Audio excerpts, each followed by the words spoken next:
Watch out, let me get a shot. Where they at? Where they at? On that rooftop. Hey! Give me a fucking 42 in here, We're east of the riverbed, and we're taking fire from the west. Roger, stand by, we're popping smoke. Gun runs north and south, west of the smoke, west of the smoke. Okay, copy. West of the smoke. I'm looking at danger close now. Give it to me, I need it. You're cleared hot. Copy, cleared hot. Welcome to the Combat Leadership Podcast. Here's our host, Mike Etor. Today we have Rob Stella, a retired Navy SEAL and decorated combat veteran. His combat experience is extensive, with service in Iraq, Afghanistan, and several other locations worldwide. In 2011, Rob helped establish Acumen Performance Group, which provides clients with the high-quality leadership, mental performance, and team-building skills needed to thrive in demanding environments. Rob served as a mental skills and performance coach for corporate clients, NCAA, Olympic, and professional sports teams. He is also pursuing a doctorate in industrial and organizational psychology. I'm excited to have Rob with us today, and I know he's got some superb insights to share with us. Rob, welcome to the Combat Leadership Podcast. Thanks, Mike. Thank you for having me here. Our pleasure. I've looked at your all over social media. You're speaking the good word, and the purpose of the podcast here is for those most prone to have to fix bayonets during an engagement. And I don't know if you ever fixed bayonets, but you've been in engagements and you've got experience, wisdom, and insights that these young warriors want to hear. And so we're about to make an episode that we would have both liked to listen to, during the first couple of years of our service before we crossed the line of departure. Truer words couldn't have been spoken. Yep. So with that, tell us a little bit more. The intro was good, but didn't cover everything. You got about 60 seconds of a little bit more of Rob Stella for us? Yeah, well, sure. I think what's important to understand is a lot of people always hear my biography, and it sounds like some distinguished, illustrious career. But the reality was I was a complete freaking knucklehead. Like, I barely graduated high school on time, had to cheat on some correspondence classes, lived a block away from high school, still showed up late to school every day. It seemed like I had to kick my own ass today if I was my own kid. But, man, just getting in the military, I took a break from going to school. I went to college for a year, and obviously what habits I had in high school they translated right into my habits I had in college. Wanted to take a break. I was over it. Ended up joining the military because it's the only real honorable thing to do. I didn't want to be stuck pumping gas, and 20 years later be like, hey, I'm still pumping gas. So I joined the military to just get away, find out a little bit more about myself and to get that GI Bill, and ended up getting into the SEAL community, learned a whole bunch about myself and reestablished what my potential was. Basically, I learned a little bit about potential and what I had, found out why I had some of the habits I showed back when I was younger. And man, I learned a lot. And what I'm doing today is trying to show that to others. A lot of people think, oh man, I'm a nobody. I can't do this. I can't do that. And the reality is, no, man, you got a lot more potential. You just haven't tapped into it. And it's probably because nothing has driven you in the direction or, sparked an interest. Honestly, that was my problem with high school. Nothing ever really sparked my interest. So I had no drive. And once I learned how to really put purpose before me and to build that internal drive, it's almost like nothing can stop me. Yeah, agreed. Had you heard of the SEAL teams before you went into the Navy? Just a little bit. Like Dick Marcinko's book was out, that Rogue Warrior, which is most Bud students had read that. There wasn't a lot of books or information. So you had to really dig to find information. And the majority of all that information was solely on training and Hell Week and whatnot. It's kind of like today. There wasn't much on operations. You couldn't find out much about what they were doing in Vietnam or why they were successful. You just knew what it took to become a SEAL. Right. What year did you go through BUDS, Rob? I went through in 97, 98. Straight through, or did you get rolled? I got rolled in Hell Week. So I started with class 213, had pneumonia, hid pneumonia because I didn't want to get knocked out. And during Hell Week, if you got an ailment, it doesn't get better during Hell Week. So I was coughing up chunks of blood. And the worst thing I could possibly think is it's Wednesday. Cool, it's all downhill from here, because Wednesday is where they finally caught up to me, grabbed me, because I was one of the fastest guys in the class, and like the slowest guy can run circles around me. I was just dying at every evolution. So they x-rayed me. I begged them to keep me in. The lady's like, all right, sure, but you'll be dead by Friday. So I had to take that role, which was rough, start back in first phase again, and then ended up going through with class 215 from start to finish. Nice. But man, it is, and I know it happens to a lot of people where they get knocked back, where they think they're making all these gains. And honestly, it was a blessing in disguise, because when I went through Hell Week then with class 215, the evolutions I thought were horrific, which typically are, seemed somewhat easy. Like I couldn't believe when they were done. I couldn't believe time had flown, but because I had done them with pneumonia, it was much worse. And I had this buildup of how bad it was. And then we got through it. I'm like, oh my God. Plus I knew to have shorter pants on and a waistband that was too big for me, so I didn't chafe as bad the second time. I was smarter going in there. It's funny how just a few days in that experience really equipped you with some lesson learns to go back a few months later, you know? Oh man, a little bit of pain will definitely drive the lesson. I'm sure. Well, I always start out with a couple questions, Rob. One of the first things I ask people that come on the podcast is if someone approached you and said, Rob, what's your leadership philosophy in just a few sentences, what would you say? Well, combat or not, the biggest thing with leadership is just making a connection with one another, knowing how to connect with people. And in order to do that, we call it brutal self-awareness. And that's the hardest pill for us to swallow sometimes, is to take a look back and be like, all right, I'm not perfect. You know, and until I went through a pretty interesting career path, and maybe we'll talk to it later, but I actually lost my trident. I got my trident stripped from me for getting in trouble in the teams. And I'm actually one of about 30-something guys to actually graduate SEAL training twice. I had to go back through the entire thing once I got myself out of the hole. And the most freeing thing for me to do is to realize, even though I can point the finger and be like, you're the reason why I got in trouble and you did this and this was unfair here, I was the common denominator. And when I realized the decisions I made can make or break the outcomes, that was freeing. Because until you accept responsibility and you start to understand yourself, you really can't affect those around you. And that ties right in that leadership. Being self-aware allowed me to be teammate aware. And then I can meet them where they need to be met. Because the worst thing in working in this high risk environment of combat is butting heads with one another. There's no time for that. It doesn't matter who's right. It matters that we're taking action and executing a plan, regardless of what that plan is, right? So that self-awareness and then teammate awareness is huge. So it's about building connections and being able to meet people where they need to be met, which is all about adaptability, man. If you can't adapt to something as simple as your own teammate, you won't be able to adapt to an all crap situation that, regardless of how many contingencies we plan for, stuff happens. Stuff happens out there, and it happens real fast. Real quick, what do you think, Rob, about, I think you're implying this, but I wanted to draw it out of you, the issue of trust, the importance of trust, 360 degrees around you. How important do you see trust as an ingredient of leadership? It's the second most important, if you were to ask me. The first most important is a standard. And I think that's the difference between SEALs and other organizations, is we finally formalized a standard. And that's the easiest way to hold people accountable, because that whole back and forth argument is done. He's like, hey, bro, right here. That's what you're not standing up to. So fix that. So without that standard, it's just a suggestion. Then from there, then you start building that trust. And trust, it's an easy equation, man. Time plus consistency.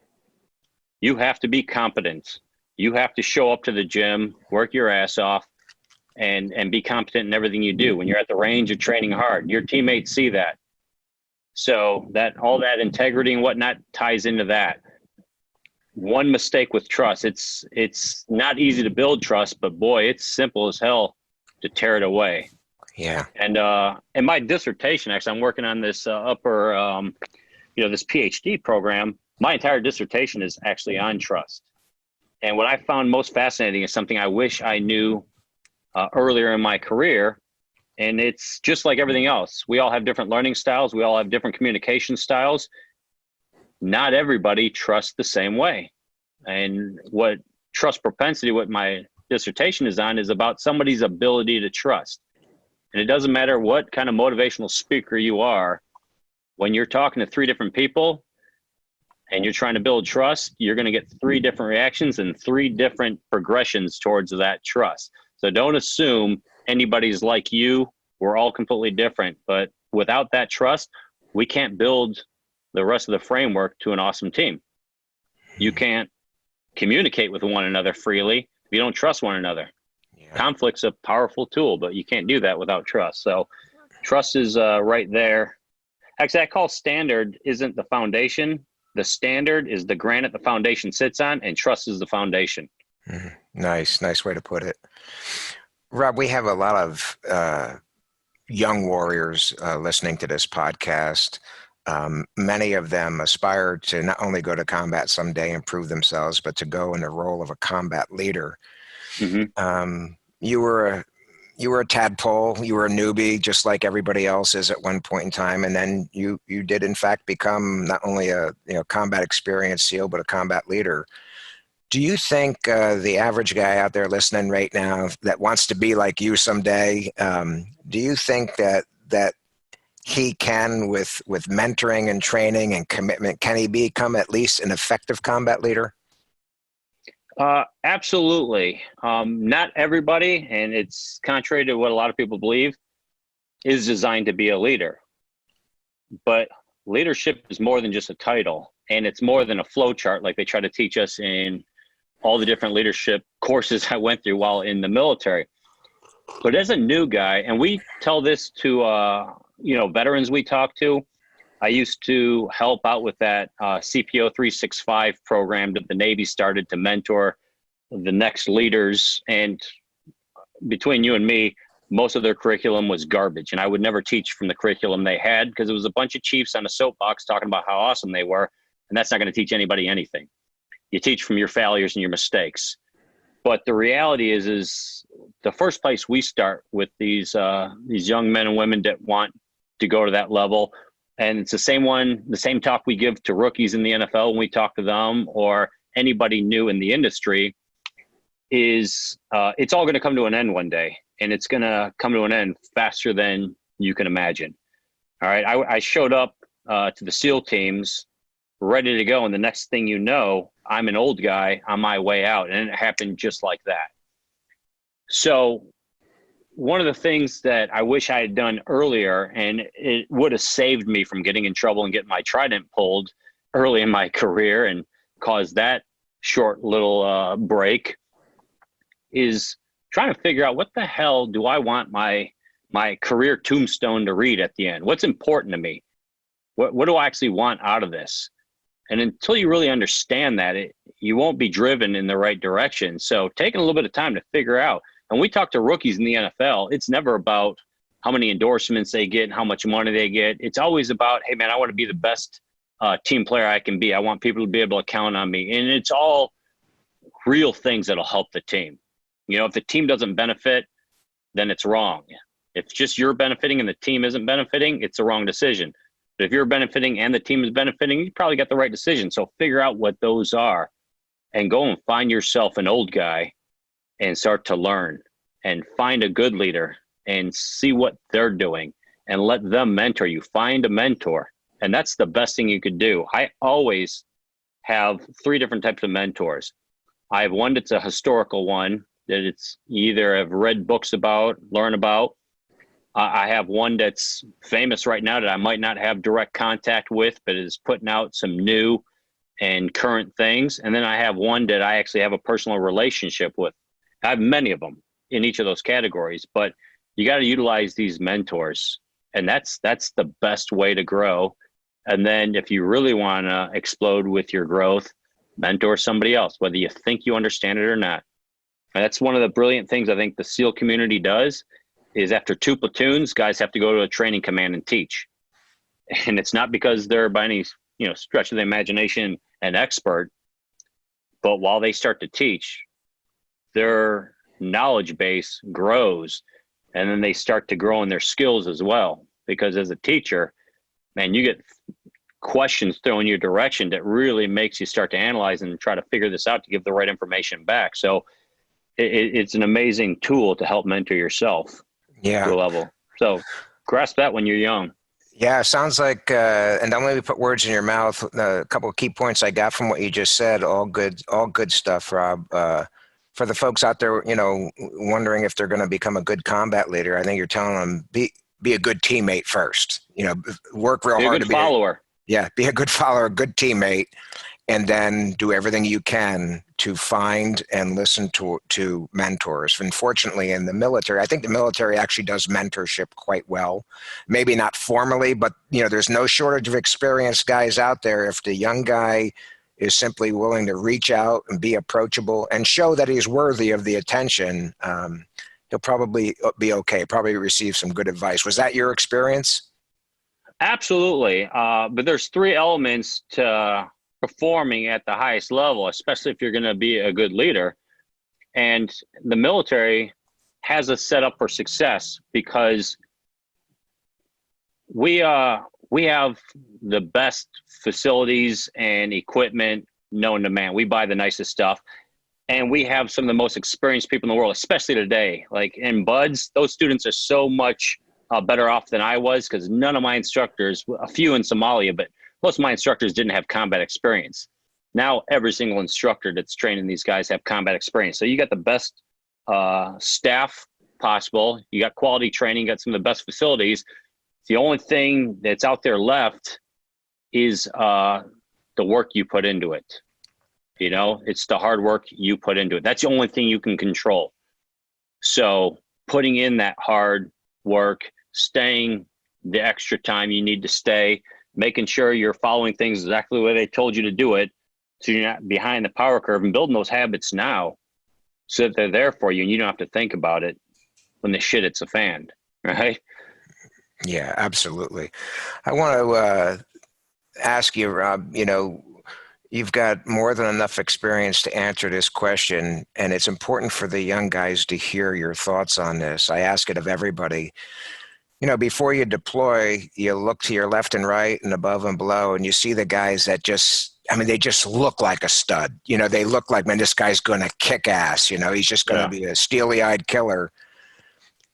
And in a good amount of instances, the big stud warrior doesn't do all that well. It does okay. In some cases, they fail.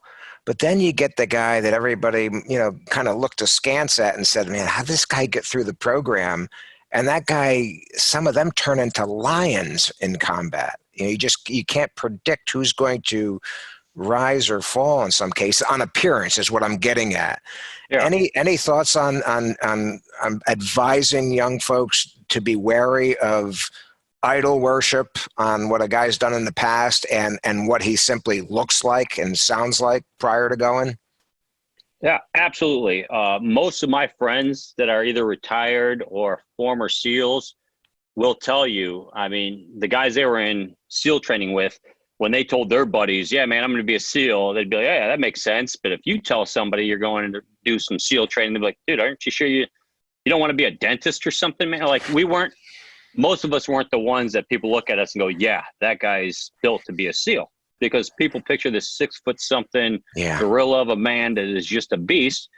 And we don't see it so much on the backside of training. I think that is what BUDS has done phenomenally. And, make no mistake about it, for those that don't really know much about BUDS, when you graduate BUDS, you are not combat ready by any stretch of the imagination. The only thing you are is you have proven resilience and you're trainable. You've got the basic formula for molding you into a SEAL. So we weed out most of them, and that's where it was surprising, because you have guys that have been to the Olympics. You've got these NCAA All-American athletes that show up, And the ones that make it through are, I don't know if these guys have seen the movie Rudy, but Rudy was a guy that wanted to be in Notre Dame football. It's a true story. Had no business being on a football team, but man, he put in the time and energy and didn't care if he had a starting position. He was just proud to be a part of Notre Dame football. And those little weenies are the guys that make it through SEAL training by the numbers, and the guys that show up looking like beasts. And there's a few reasons that I've noticed this occurs. Number one, a lot of these athletes, while physical specimens, their talent, their natural abilities got them to that side of the spectrum. However, when you get into combat training, nobody's giving you that training all through high school, and you can't put your investment into that. It's the drive that you have. And when you get out of your comfort zone, a lot of these athletes, they were in their comfort zone their entire time.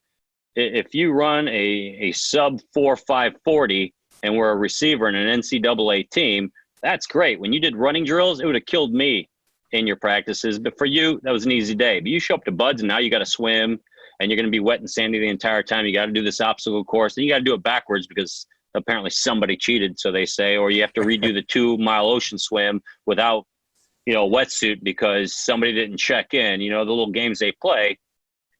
Once they get stretched, man, they fall apart. And we do that in training because we cannot run into that in the battlefield. Now, does it happen? I'm sure it has happened. I never witnessed it on the battle space. I think we prepare so well in our community. And if you're in soft, you have to prepare that way, that we've weeded them out. Our biggest threat are leaders making good decisions under stress. That's hard to train. Yeah. And that's something that we can get into later. But I think it's people just being good at being comfortable, being uncomfortable, number one. Number two, man, what's their drive? We all have different drives. And if somebody's driven because they think it's cool to wear the Marine emblem on a tattoo and have dog tags and have everybody praise them because they're a Marine, but they're not driven to do the hard work and be part of that team, they're going to struggle. And when they get tested in combat, those that are just happy to be there, this came to light as I had a buddy of mine who didn't make it through SEAL training said to somebody, he's like, hey, I don't care who they are. If they say they never thought about quitting during Hell Week, they're a liar. And in his bubble, that's absolutely true. But in my bubble, I never once thought about quitting. For me, it was like making it to Hollywood as an actor. I read those books by Marcinko. I couldn't believe I was going through Hell Week while I was going through it because I read about it. And these instructors, 2 of them in SEAL training at the time, were in Marcinko's book. And I was in heaven and they were beating the crap out of us. And I thought it was the coolest thing in the world. I'm getting the shit kicked out of me by these guys I read about. And I'm part of this community. And my cup was full. My buddy who quit, he has a different type of drive. And it's not a bad thing. We're all born with different drives. But his drive was about prestige, they call it. And it's not about he wants to be on a pedestal, but he likes the recognition. That's what fills his cup. And in SEAL training, you don't get that. So his cup was always empty. So you struggle, right? If that makes sense. My cup was always full. So if you can find out how to get your cup full under the shit storm, you're going to be doing well. So figure that out on your own. Yeah, I agree. Good points all, Rob. I want to talk a little bit about discipline. And, we're largely in peacetime now. So I'm sure even in the SEAL teams are having to put up with some stuff that they consider bullshit, chicken shit, and all of that. What I really want to focus on to young troops is discipline. I'm sure you agree, really does matter. Individual and unit discipline in combat really does matter. I mean, there's no replacement for it. And you really can't suddenly develop. You can get tactically better in combat. You can learn, lessons learned and all of that. But, a guy that's ill-disciplined and you can't count on him, he's probably not going to suddenly rise to the surface, as a disciplined warrior. What's your advice for these young guys? They see they're doing pointless stuff, haircuts, inspections, field exercises against, aggressors and stuff. And they want to go fight. They want to do it for real. Does any of the peacetime stuff have any application in combat relative to building habits, attention to detail, and discipline that really does apply when the guns go off? The short answer is yes. The community I'm from, we're a motley crew. Yeah. We butt heads with the Army and the Marines all the time because we just look like complete goofballs. And even the Green Berets, their minds would be blown. So like, you guys seem like you don't got anything together. Then all of a sudden you get out there, operate, and crush it. But we too have to do all these Navy knowledge online courses. I had to take a class on ergonomics. I don't know what the hell that is. Something about sitting in a ball for your chair. So I don't know, something ridiculous. But we all have to face these. We all have these different inspections.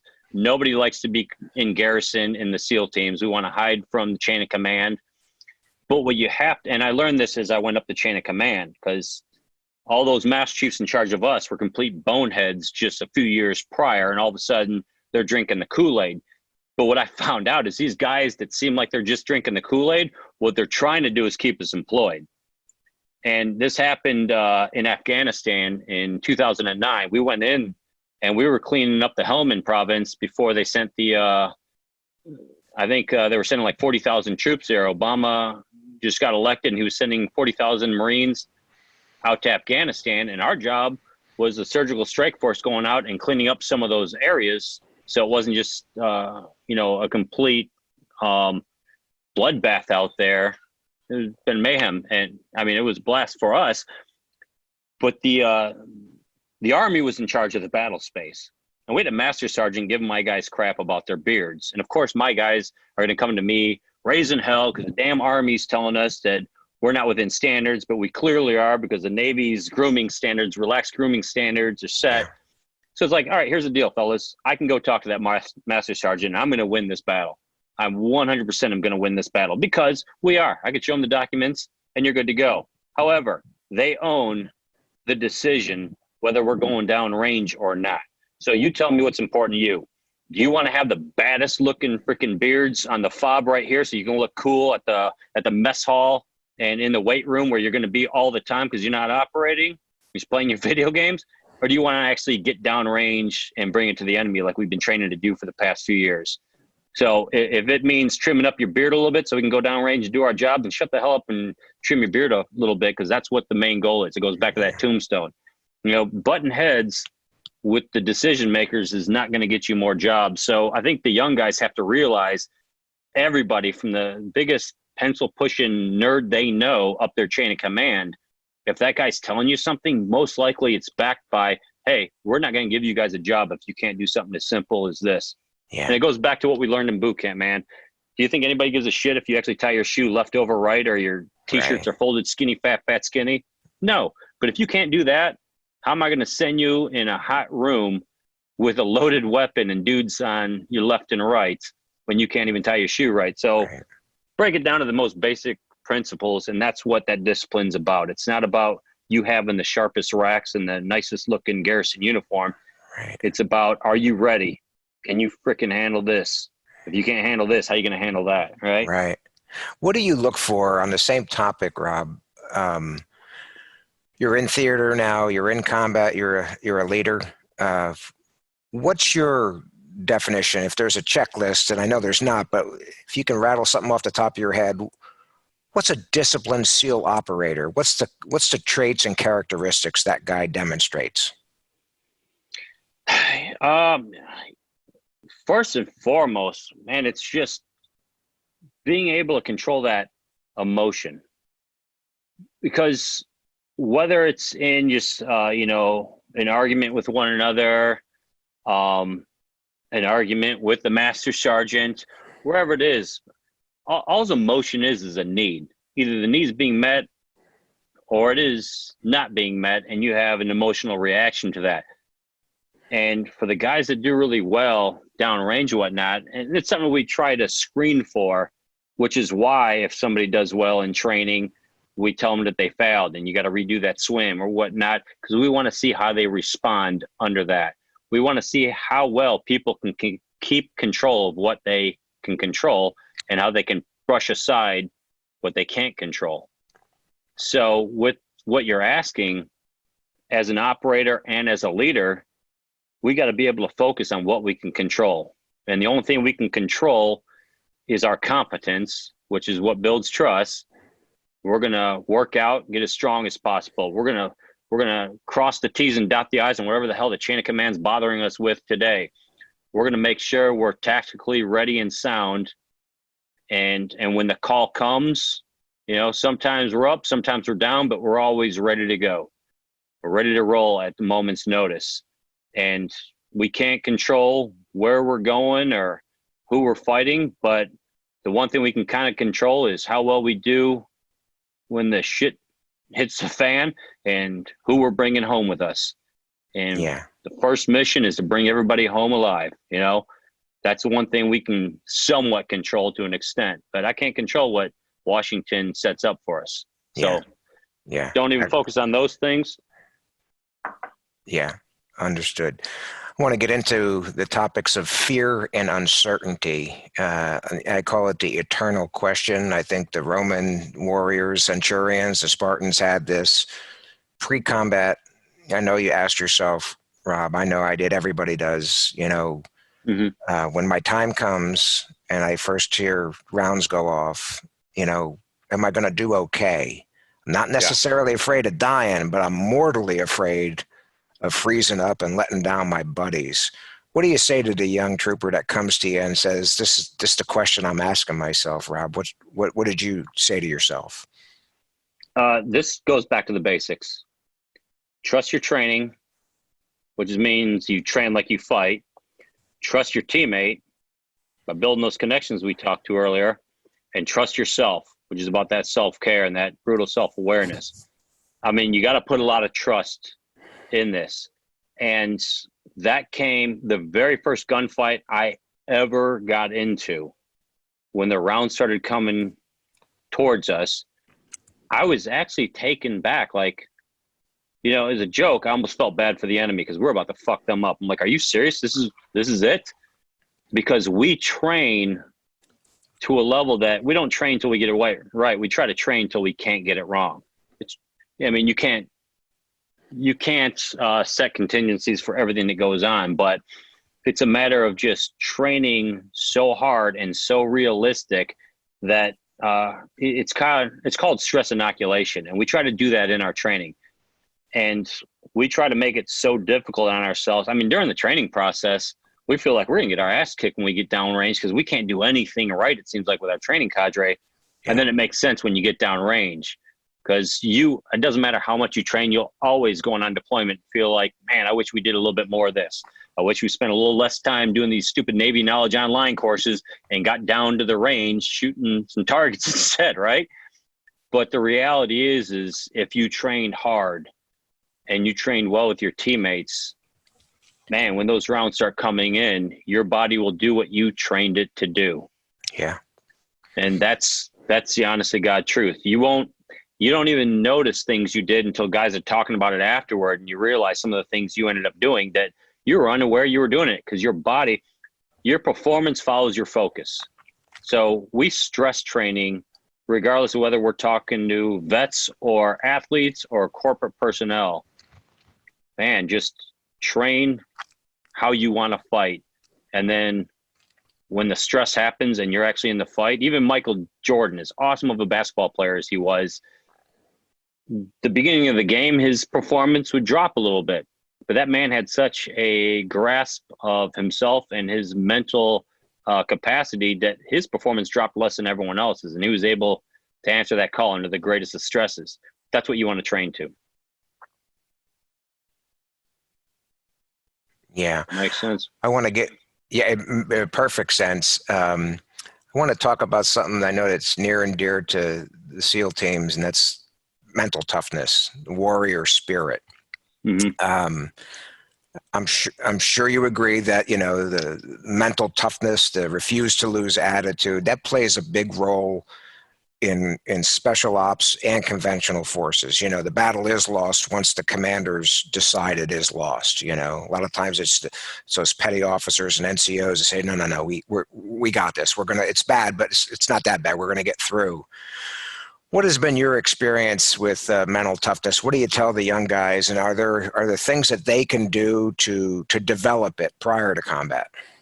100% they can. That's actually what my master's was in, and I only got a master's. I only got this upper education, not because I was trying to learn it, but because we work with clients. I wanted to make sure I was speaking the right language. But when I first started teaching mental toughness, it was actually for the SEAL community when we're looking for the next generation SEALs. And a PhD guy wrote the curriculum, and I just had to add my own stories to it. And I couldn't believe how much I actually knew. It was just kind of like shocking. And when I was talking to SEALs and teaching them mental toughness, I'm like, actually, guys, you know this. You know, you've been to Marine boot camp, you know this. You've been to Army boot camp, you know this. You just don't know you know this. You know, it's not that we're awesome. It's that everyone else sucks. It's that kind of mentality. You just don't notice the progression and how good you get. So mental toughness is something that can be taught. And if you made it through difficult training, you probably learned more than you realized, which is how you got through that training. But it's mental toughness is nothing more than control. And it goes right back to that emotion. Mental toughness is all about being aware of your emotions and controlling that so that it doesn't control you. And some of the best techniques we use, which anybody can learn, the most basic one is just a breathing technique. I was a point man for quite a while. And in Iraq, my chief had me like 100 yards in front of my guys, just from the terrain we're in right there. And we had to do what you call collapsing the apex. We started to get shot at. I'd collapse down to them and they would move up towards me. But I might as well have had an orange jumper on. You know, it was like, holy crap, right? And there was one time when we started getting lit up. It was nighttime. And, man, I tell you what, there's nothing better than having nods when they don't. Somehow I didn't get my ass shot off. But what ends up happening is adrenaline kicks in. And when I heard a lull and got a little bit of cover, and I'm going out shooting, my laser's all over the place. Not effective fire right there.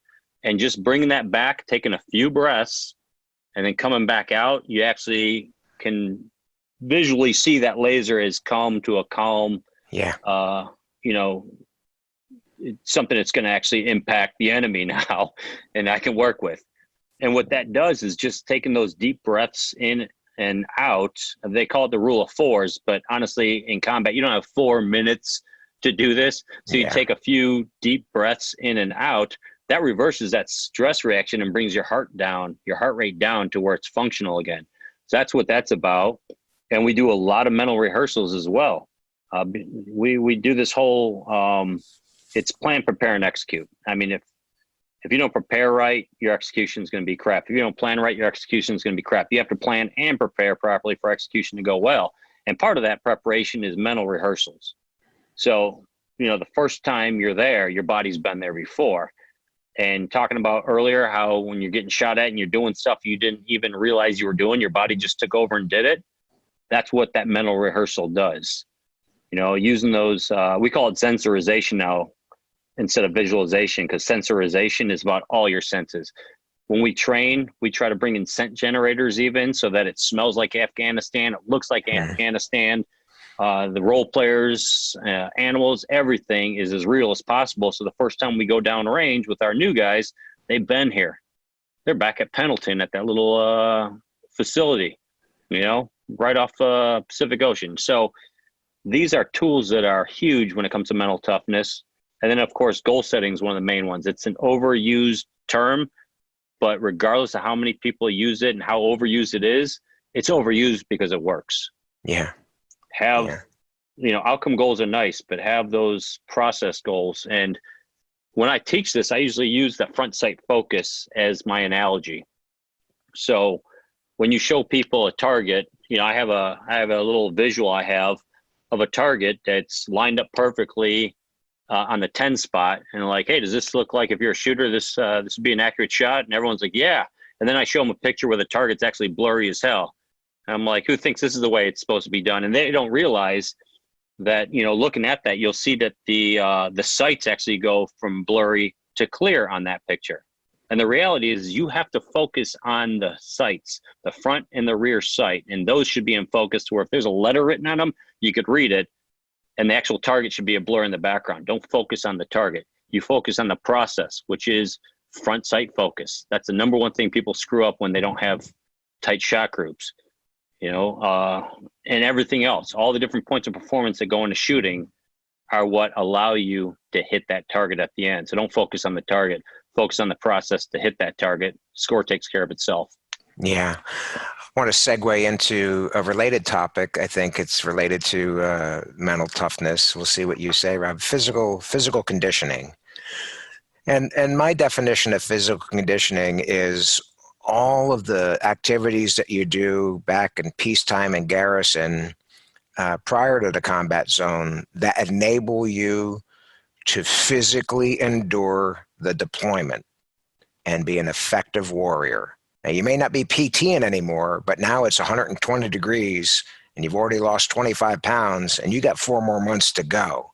So you arrive in theater with the physical and mental toughness and conditioning that you've done in peacetime. I want to hear your thoughts on that. I think if anything is, if there's any misconceptions in the military, especially ground combat forces, it might be this. I mean, not everybody has to be a marathon runner. Not everybody's going to be able to do 45 dead hang pull-ups. And nor do they have to for most combat roles. I think sometimes somebody's PT prowess back in the rear is automatically applied in combat. Like, well, if he's a physical stud in the rear, he's definitely going to be good to go. And I'm not anti-PT at all. I'm all about arriving in the combat zone healthy and as physically fit as possible, because things will degrade. You will have bad chow, no water, heat, shitty living quarters, and things like that. I'd like to hear your perspective. For us, man, it goes back to our mantra: embrace the suck. It's being comfortable, being uncomfortable, and knowing that you're not going to get those awesome meals. I don't know what my sodium intake was last time I was in Afghanistan, but it was well into the tens and thousands a day, because we just had garbage food to eat and lots of mountain houses and whatnot. But it's not so much when it comes to physical conditioning about the specifics, it's about the mentality. And it goes back to professionalism. There are times when you should be in there getting yourself ready for combat and maintaining that standard. So we train like we fight, and you have to do that. So physical conditioning, if you can't handle that, then what else is going to fall off? You look at if somebody gets into a worst case scenario, what's going to be going through their head? Are they going to wish they did, a few more laps on the old treadmill and whatnot? I mean, that's not the time to start wishing you had prepared and conditioned a little bit better, right? So taking that time to focus on that physical conditioning, and anybody that's in the military should always maintain that physical standard, actually above that standard, right? So you want to be a combat warrior, and you don't want to go and work on your physical conditioning. Well, I tell you what, those that believe in it and are looking around are losing trust in your ability right off the get-go. Resilience, confidence, these are things that are built through maintaining that physical conditioning. Now, you don't have to be the model that's going to be on the next Men's Health magazine, but you need to take care of yourself. That's part of that self-care piece. And you're taking care of yourself for the team. That litmus test I talked about earlier, if just you're benefiting, but the team isn't, it's the wrong thing to do. But if the team is benefiting, it's the right thing to do.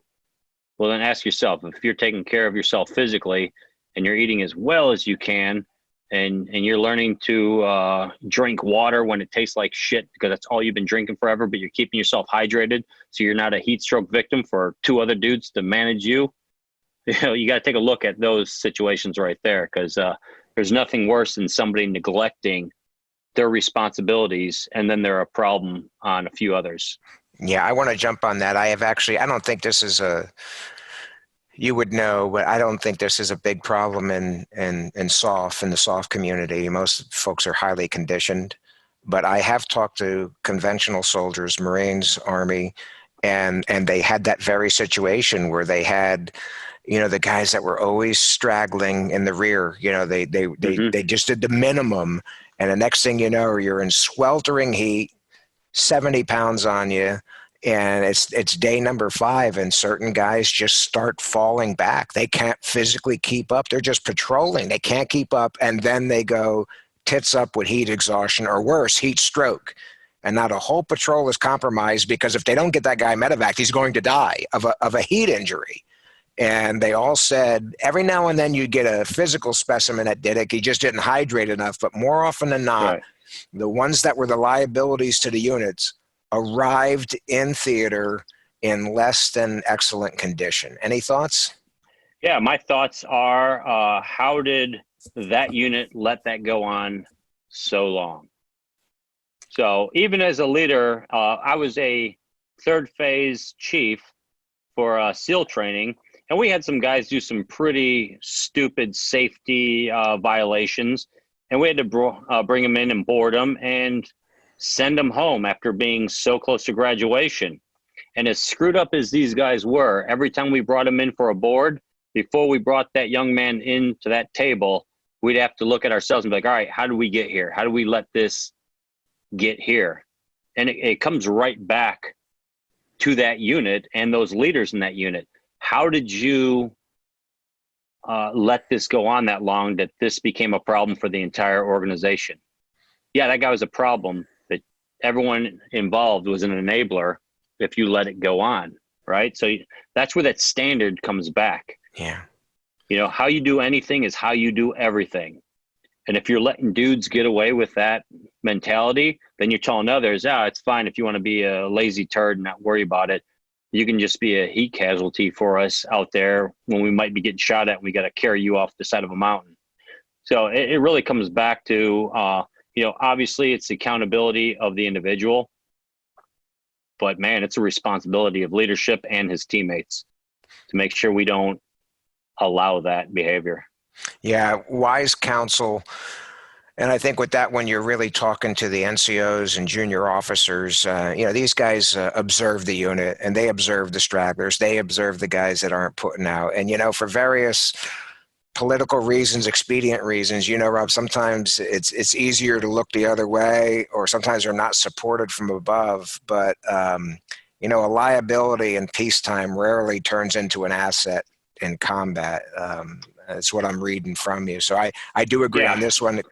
Everybody's got their own individual accountability, but it's the leader. You just can't knowingly take someone into a combat zone that is not fit in one way or another to go there.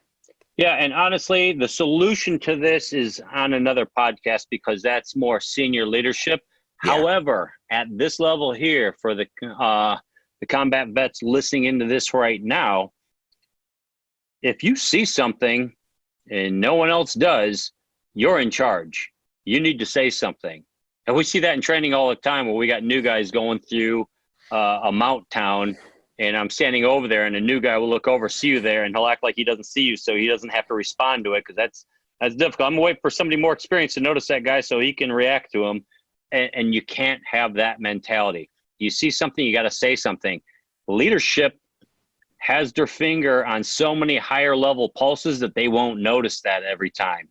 And it's real easy. I remember being an E5 and whatnot. Best time to be a combat vet, man. E5s, that's the awesome place to be because you don't have a lot of responsibilities towards the leadership, the upper level strategies. You can just have a good time going in, kicking indoors and doing what everybody does on Call of Duty. Nobody ever plays the chief on Call of Duty where you're doing all the reports afterward, doing lessons learned and after action reports. But the reality is they might not notice that. And even in SEAL training, we did peer evaluations just because we didn't see what these guys are like when we're gone. And if they were turds, their classmates would be like, hey man, I wouldn't go to war with this guy. This guy does this. All right, cool. Now we can work with this. Thank you. We're going to address this. But if they don't know what to address, that's where the junior personnel, that's their problem. That's their fault. Yeah. So bring it to their awareness. And then the solution, like I said, I have thoughts on that, but that's at another level right there. Agreed. I want to return to combat, literally return to combat. Effects of casualties, Rob. Some people are shocked the first time they see them. And I think there's training and education that can be conducted to help prepare. I know there is, and because you've done it, you're talking to the new guys again. What advice you're going to give them when they see teammates or even enemy, ripped apart and all that. How do you prepare for that? And what's important when the unit starts taking casualties? Because you still have to accomplish the mission. So just your thoughts on the effects of casualties and how to overcome them. I think it goes back to awareness and understanding how you do anything is how you do everything. People have talked about Mikey Monsoor that jumped on a grenade to save his teammates, and every SEAL, every soft person, everybody in the military that wears a uniform would like to say, yeah, man, I'd definitely jump on a grenade to save my buddy. But when push comes to shove, would you? I mean, how do you train for that? How do you know if you would actually jump on top of a grenade for your teammate? In combat, I would say absolutely, but it never happened to me.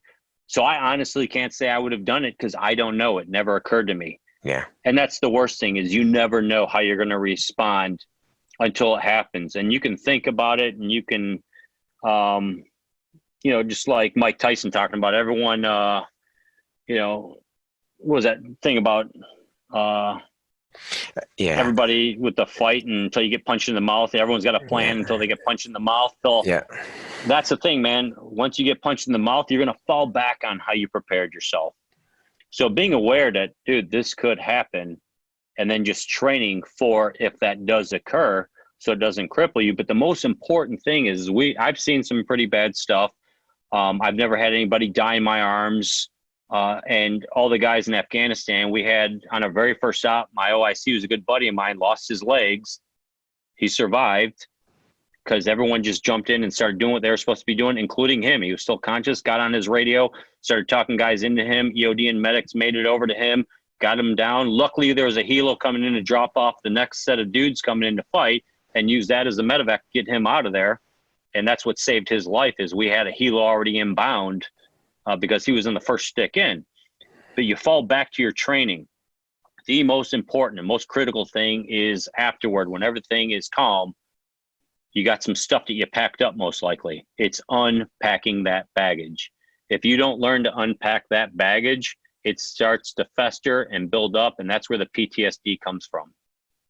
So plan and prepare as well as you can so you can just respond to the situation and handle that situation, as horrific as it may be, and be there for your teammates, because somebody might get shocked. I mean, if people get in a daze during a freaking soccer football game and get overwhelmed, imagine what happens when their buddies' internals are sticking out facing them, right? So everyone responds differently. If you notice and you got your wits about you, it's like I said earlier, see something, say something, get over there and help that teammate out and start going to work and getting the right person in there. But then unpack that stuff later on, because that's why we have so many people struggling these days, and we have 21 suicides a day. It's because people never know how to unpack this and actually clean it. Absolutely. Rob, I do want to, if you're willing, I want to talk to you about, the situation where you lost your Trident. And where I'm going with this is I don't know if that might be a fate worse than death for a SEAL to lose the Trident. I mean, you tell me. I mean, I'm sure that was one of the worst days of your life at that point. So that was the worst, much longer than just day of my life. Yeah, sure. I'm sure. So we don't need to know particulars, but the bottom line is you got the Trident taken away, which meant you couldn't be a SEAL in the SEAL teams anymore. And you chose redemption, and along the way there had to be a lot of self-reflection and mental toughness. And somebody listening to this is going to face, surely many people are going to face serious setbacks like this, whether it's getting kicked out of a unit, the loss of a spouse, or loss of a teammate, whatever. You were probably pretty low, in a low spot at one point on this. How'd you dig yourself out? Yeah, I'd like to thank you for bringing it back up. No, I'm kidding. So I would like to say it was luck, but we always define luck as the intersection between preparation and opportunity.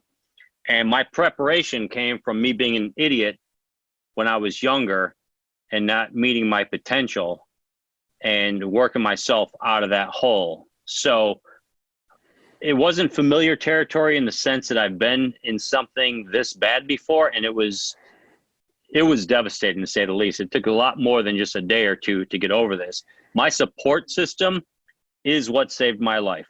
Had I not had a supportive wife like I have, like she bled more than me in this one, man. She hurt more than I hurt. I fully believe, because she supports me so well. So having a support system was huge. And then the drive I had really came because, I had all this potential. I actually ran a 4.4640 in high school, which is extremely fast. And I wasn't a starting receiver on our football team. I was on the sidelines most of the time. That was pretty bad, but it's because of the work ethic I had while in practices, just having a good time and treating high school like a lot of high schoolers do. You're there to have a good time. You don't take anything serious. Well, once again, I'm on the sidelines, my proverbial sideline, because 9/11 kicked off and I had just been kicked out of the SEAL teams, and all my buddies are going down range and doing what we trained for years to do, and what all the guys that trained us that were excited to finally get in a space to where they can do something that's not a training op, but real world, the biggest terrorist attack to ever hit this country, and I'm on the sidelines again. And that's when I finally pointed the finger back at myself. I'm like, I am the freaking idiot here. I can't blame anybody else for where I am right now. I am where I deserve to be because of the decisions I made. So that was that freeing moment for me. And I started to take on that accountability. And I did anything I could to get back in the SEAL community, which meant I had to reach out to my old commanding officer who was out of the Navy and living in Florida. This is before Google was a big thing, but I somehow tracked down his number and got a hold of him, and he endorsed me to get back into training. And man, I just did everything I could. I was at a training command. When I got my Trident pulled, I'm from Chicago, and nobody wants to be stationed in Chicago at Great Lakes. So I knew getting orders there would be easy. And I had a new son, so I have 3 babysitters too. So I went to Chicago just to get out of sight, out of mind, regrow, regroup, and start to develop back up to where I needed to be. And from there, I finally got orders to SEAL training, showed up there, found out that I wasn't just going to go through a retread system where they're going to re-dive qualify me and re-demo qualify me. I had to go back through everything again. And luckily for me, the OIC of first phase, where you have to go through Hell Week, whatnot, was a guy I went through SEAL training with. And he talked him out of making me do first phase again. He's like, dude, he doesn't need this crap. Just put him back in second phase. And so I only had to do second and third phase, which only is not as easy as that sounds. Every time the students got beat, I was getting beat with them. I'm in my 30s now and saying hoo-yah again, like a new, it was so humbling. Yeah. And because of that experience, I don't think there is anything I can't handle to this day now. Because, man, being humble, the difference between confidence and arrogance is confidence is knowing you're up to a task. Arrogance is thinking you're above it. When I got rid of arrogance out of my system, I became a much humble person. And that being humble is just the absence of arrogance. I saw my moments. Dude, I am not perfect by any stretch of the imagination. I struggle with this to this day. But that was one of the best lessons I learned. And man, that arrogance just set me up for disaster. So that's the thing that I go back to. That's my mental filing cabinet is, don't want that again. Yeah. Would I do SEAL training again? Hell no. Be cool to be the only guy to do it 3 times, but I'll let somebody else go for that. No, I hear you. Well, that's I really appreciate you sharing that personal anecdotes, and some of the high points as I was listening to you that I'd like to repeat and see if I caught this right for the young guys. When you're going through a bad spot, don't do it alone. You either have a support system or you need to reach out and ask for support. Mm-hmm. And then the second thing you did was you manned up and you held yourself accountable. The number one thing is being vulnerable, though. Man, you have to be vulnerable. And we should have mentioned that when we were talking about trust. Mm-hmm. Competence and benevolence, that's nice. It's got to be about competence. It's got to be about doing it for the greater good of the team, which is what benevolence is. I didn't mention vulnerability, and I had to become vulnerable. I had to go back to SEAL training with instructors I went through SEAL training with or was at the teams with. And I'm calling them, "Who ya, Instructor Hannah?" I'm like, back to being a nobody. Yeah. And that vulnerability is what builds trust. Right. But even more so, you want to go back to the Spartans, that phalanx. Well, this is when we talk about vulnerability. They have that shield that protects not just themselves, but their teammates to their left and right. And they are vulnerable on their sides, just like us with our plates. I always ask people, hey, why do we wear plates? They're an extra 20 pounds of gear. It's difficult as hell. I already weigh almost 300 pounds with all my gear on when I leave and go outside the wire. Why would I bring this extra 20 pounds with? And people will tell me, that's to save your life. Well, that's a nice way that most people think about it. But as a combat vet, no, it's to save my teammates' lives. Because what that does is it keeps me in the fight. And if I'm still in the fight, then these guys don't have to stop what they're doing to take care of me. And I can keep fighting for them. So those plates aren't about saving your life. They're about keeping you in the fight so you can save the lives of your teammates or keep them in the game. But our sides are always vulnerable. And the thing with the phalanx, with the Spartans, is they were vulnerable to their sides. So you have to be vulnerable to your teammates, because if you turn your shield towards your teammate because you're afraid to be vulnerable to them, now who are you exposed to? Yeah. And the enemy will have his way with you. So vulnerability is a key element, one of the most important elements of building that trust. Don't be boot camp, they brainwash us to think we're the baddest dudes that have ever walked on this planet, and we're just going to go in there and crush everybody. But you need that mentality because you need them to be driven and motivated. But the reality is you can't do this crap without your teammates. You want to do log PT and you think you can do shit on your own, I challenge you to take one of those logs and do it on your own without your teammates. See how well you do. So be vulnerable, not like weak and open, but enough that you trust your teammates and they trust you. Yeah. Well said. Rob, our time has come to an end, but before we sign off here, I want to hear, and I know the audience wants to hear, what are you doing today? We know you're pursuing a doctorate, but you do have a business, a company with, I believe, some other frogmen. What's the company all about, and what do you do?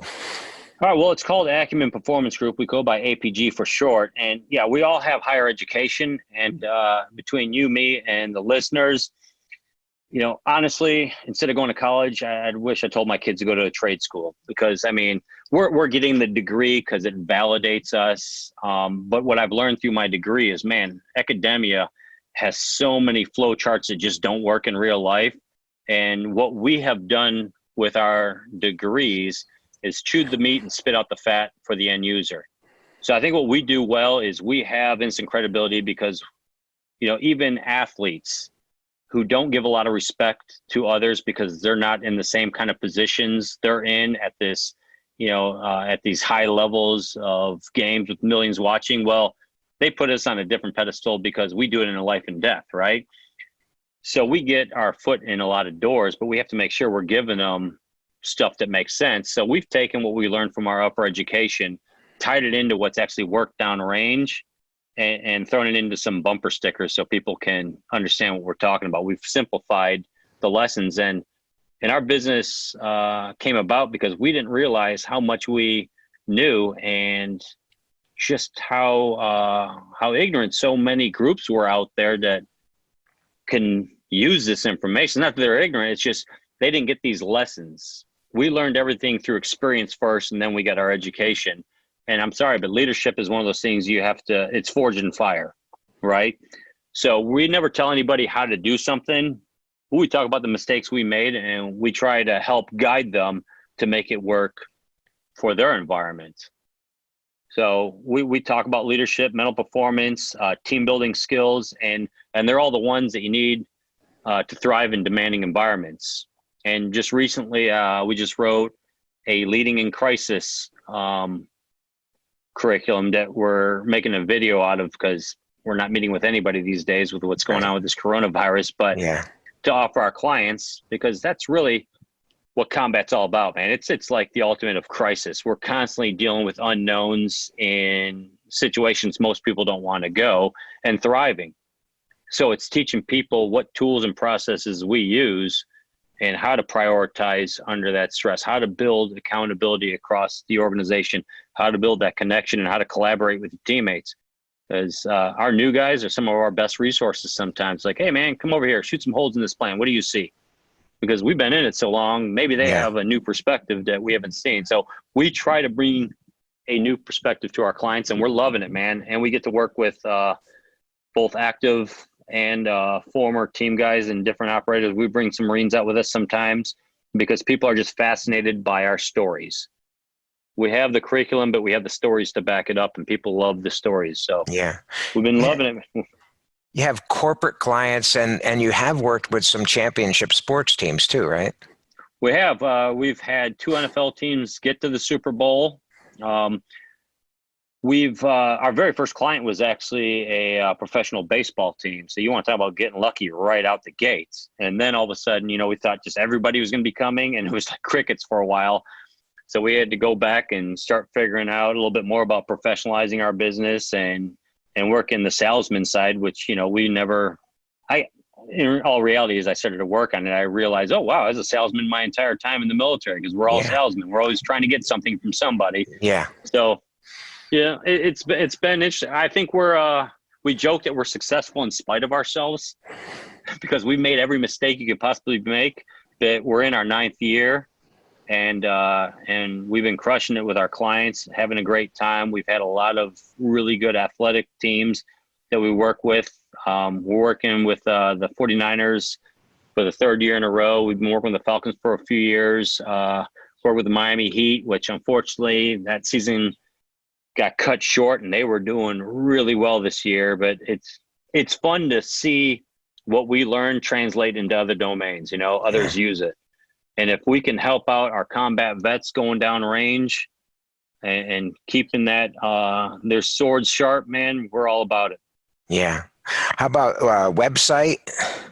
Yeah, our website is www.apg.team, not org or com, but TEAM team.